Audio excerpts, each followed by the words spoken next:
নমস্কার, জয় শ্রী গণেশ। প্রত্যেককে জানাই স্বাগতম আজকের বিশেষ পর্বের অনুষ্ঠানে। দেখুন, আজকে আমরা আলোচনা করব মিথুন রাশির জাতক জাতিকাদের নিয়ে এবং মিথুন রাশির জাতক জাতিকাদের 2026 সালে যে অভ্যাসগুলো আপনি যদি তৈরি করতে পারেন, যে অভ্যাসগুলির কম্বিনেশন যদি আপনার মধ্যে প্রকৃত অর্থে তৈরি হয়, তাহলে 2026-এ আপনি হতে পারেন আরো বেশি সফল বা সফলতর, ইভেন সফলতম। দেখুন, দেবগুরু বৃহস্পতি আপনার রাশিতে এবং দ্বিতীয় থাকবেন। তাহলে এটা ভুলে গেলে হবে না যে বৃহস্পতির প্রভাবকে আরো বেশি সফলতার দিকে নিয়ে যাওয়ার জন্য আপনার কিছু ট্রিক্স ফলো করা উচিত, কিছু অভ্যাস ফলো করা উচিত। শনির অবস্থান ভাগ্যস্থানে, তাহলে শনিকেও বিভিন্ন ক্রিয়ার মাধ্যমে খুশি রাখার চেষ্টা করা যেতে পারে। এবং অবশ্যই রবির বছর 2026-এ এমন কিছু কাজ করা যাবে না যেটিতে রবির প্রভাব নেগেটিভ হতে পারে।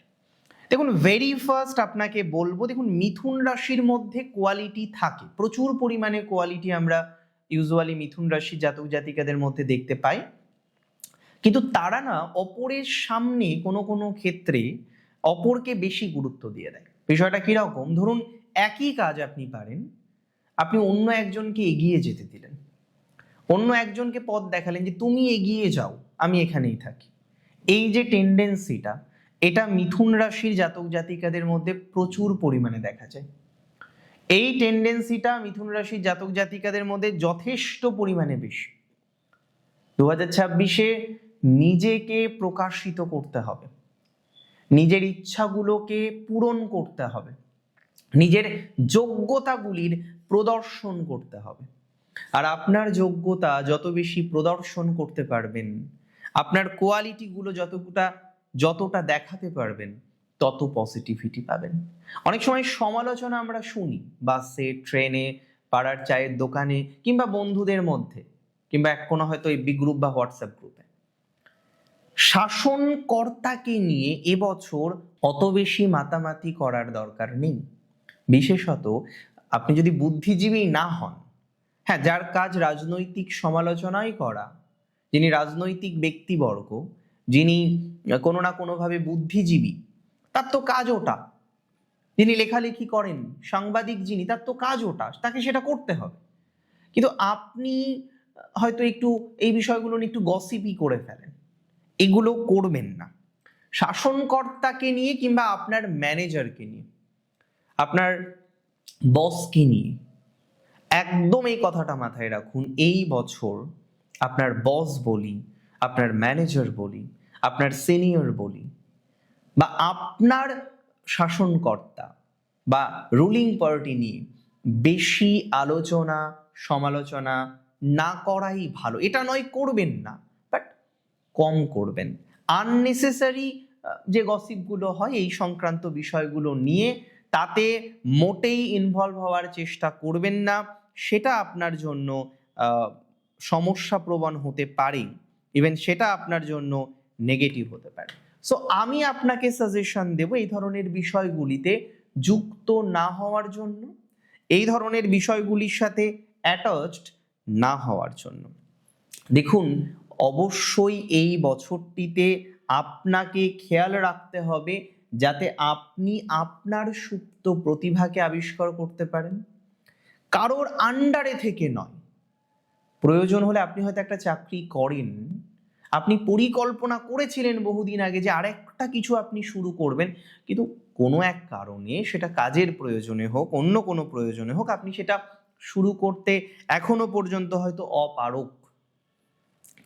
আমি আপনাকে বলি, যদি এরকম একটা জায়গা প্র্যাকটিক্যালি আপনার থেকে থাকে, এরকম একটা ইনসিডেন্ট আপনার যদি প্র্যাকটিক্যালি থেকে থাকে, তাহলে আমি মনে করি এই জায়গাটাকে সিকিওর করার চেষ্টা আপনাকে করতে হবে, এটা দরকার। এবং অবশ্যই মাথায় রাখুন, চিকিৎসা সংক্রান্ত বিষয়ে ডিলে করবেন না। প্রবলেম মানুষ মাত্রেই হয়, নশ্বর শরীরে রোগ ব্যাধি আসবেই, এটা একদম কনফার্ম, এবং সবার ক্ষেত্রেই। এবছর কোনো হেলথ রিলেটেড প্রবলেম নিয়ে ডিলে করবেন না।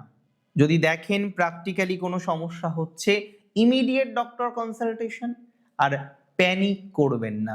এই দুটো বিষয় আপনাকে কিন্তু মাথায় রাখতে হবে, কারণ আমরা বারবার দেখেছি মিথুনের মধ্যে প্যানিক করার টেন্ডেন্সিটা বেশি। কারণে হোক অকারণে হোক, মিথুন কিন্তু অনেক সময় প্যানিক করে ফেলেন। এটা কিন্তু মোটেই করা যাবে না, বা এটা করা কিন্তু আপনার জন্য ততটাও ভালো হবে বলে আমার অন্তত পক্ষে মনে হচ্ছে না। এটাকে পজিটিভ দিকে, পজিটিভ ধারার দিকে নিয়ে যাওয়ার একটা চেষ্টা আপনাকে কিন্তু করতে হবে। দেখুন, আরেকটা কথা আমি আপনাকে বলতে চাই, আরেকটা কথা আমি আপনাকে বলার চেষ্টা করব, সেটি হলো আজকে 2026 সাল, ফেব্রুয়ারি মাস। অনেকেই দেখবেন আহার আদির বিষয়ে অত সচেতন নন মিথুন। কেউ হয়তো অতিরিক্ত ডায়েট করছেন, কারোর ক্ষেত্রে হয়তো ডায়েটের কোনো বিষয়ই নেই, সে তার মতো ভক্ষণ করতে পছন্দ করেন, তার মতো কন্টিনিউ করতে পছন্দ করেন। দেখুন, একটা কথা মাথায় রাখুন, যে সমস্ত জাতক জাতিকারা এই আহার আদির বিষয়ে বিশেষ গুরুত্ব দিচ্ছেন না, তাদের কিন্তু বিশেষ গুরুত্ব দেওয়ার প্রয়োজনীয়তা রয়েছে। এবছর আপনাকে সাত্বিক আহার গ্রহণ করার চেষ্টা করতে হবে। সবার পক্ষে হয়তো সম্ভব হবে না, চেষ্টা করবেন অন্তত বৃহস্পতিবার। আমার কথা মেনেই না হয় একটা বছর ফলো করে দেখুন, বৃহস্পতিবার আর শনিবার। অনেকে অনেক রকম মতবাদ দেয়, আমি জানি শনিবার নিয়েও নানা রকম মতবাদ আপনারা শুনেছেন। আমার মনে হয় যে বৃহস্পতিবার শনিবার সাত্বিক আহার করা যেতে পারে, সেটা নিতান্তই নেগেটিভ কিছু নয়। এবং অবশ্যই এই বছরে গুরুজনদের সম্মান করতে হবে, সারা জীবনই করতে হবে, এবছর একটু বেশি করে করতে হবে। বৃহস্পতিকে তো আপনার ভালো রাখতে হবে, তাই না? বৃহস্পতিকে ভালো রাখার জন্য যে যে পদক্ষেপগুলো নেওয়া যেতে পারে, সেই পদক্ষেপগুলো নেওয়ার চেষ্টা করুন আপনি। এটা আপনার জন্য শুভ ফলাফলকে বহন করে নিয়ে আসবে, শুভ ফলাফল কিন্তু আপনাকে প্রোভাইড করবে। আর একটা কথা মাথায় রাখুন, যে সমস্ত জাতক জাতিকারা কোনো মন্দিরে বা পূজা ঘরে যান না, দেখুন এটা নয় যে সেখানে না গিয়ে ভক্তি হয় না।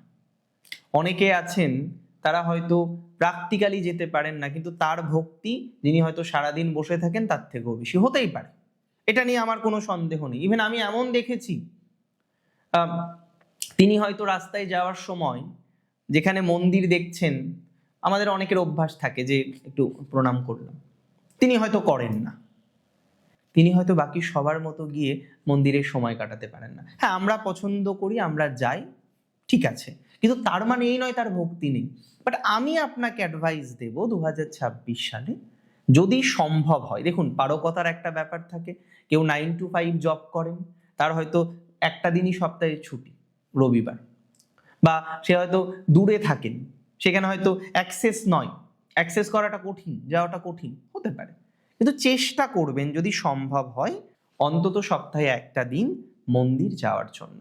এটা ধরে নিন আমার অ্যাডভাইস আপনাকে, যে সপ্তাহে একটা দিন আপনি মন্দিরে যাচ্ছেন, সপ্তাহে একটা দিন আপনি একটু মন্দিরে সময় দিচ্ছেন, সপ্তাহে একটা দিন আপনি একটু স্পিরিচুয়ালিটির মধ্যে, আপনি এমনিতে আছেন ঠিক আছে, বাট একটা দিন একটু বিশেষভাবে রিচুয়ালসগুলো ফলো করে থাকার চেষ্টা করুন, এটা দরকার।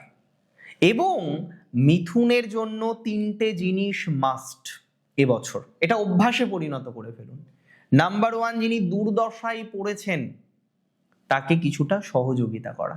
কোন দুর্দশা বুঝতে হবে, আর্থিক না, সহযোগিতা করবেন তাকে সবার প্রথমে যিনি চিকিৎসা নিয়ে দুর্দশায় পড়েছেন, যিনি হেলথের প্রবলেমে ভুগছেন, চরম স্বাস্থ্য সংক্রান্ত সমস্যা চলে এসেছে, এরকম ব্যক্তিবর্গকে সহযোগিতা করুন, এরকম ব্যক্তিবর্গকে হেল্প করুন।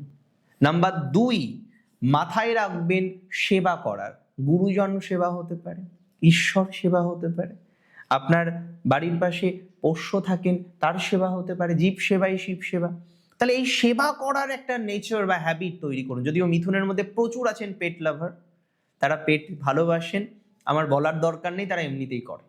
আর most last but not the least, প্রতারককে সুযোগ দেবেন না। মাথায় রাখুন এটা। যিনি আপনার সাথে একবার ফ্রড করেছেন, যিনি আপনার সাথে একবার প্রতারণা করেছেন, তাকে সেকেন্ড টাইম সুযোগ কিন্তু দেওয়া যাবে না। তাতে প্রবলেম আসতে পারে, তাতে সমস্যার জায়গা কিন্তু তৈরি হয়ে যেতে পারে। তাই যিনি প্রতারণা করেছেন, যিনি আপনাকে একবার ঠকিয়েছেন, সেটা প্রেমে হতে পারে, সেটা অর্থে হতে পারে, সেটা জীবনচক্রে চলার পথে যে কোনো বিষয়কে কেন্দ্র করে হতে পারে, তবে সেই প্রতারককে সেকেন্ড টাইম সুযোগ প্লিজ দেবেন না। 2026 এই হ্যাবিটগুলো মাথায় রাখুন। গ্রহগত পজিশনের ভিত্তিতে এই হ্যাবিটগুলো আপনাদের সাথে শেয়ার করলাম আমি। আমার মনে হয় এই হ্যাবিটগুলো আপনাকে অনেক বেশি সফল করতে সহযোগিতা করতে পারে। ভালো থাকুন আপনি, সুস্থ থাকুন আপনি। জয় শ্রী গণেশ।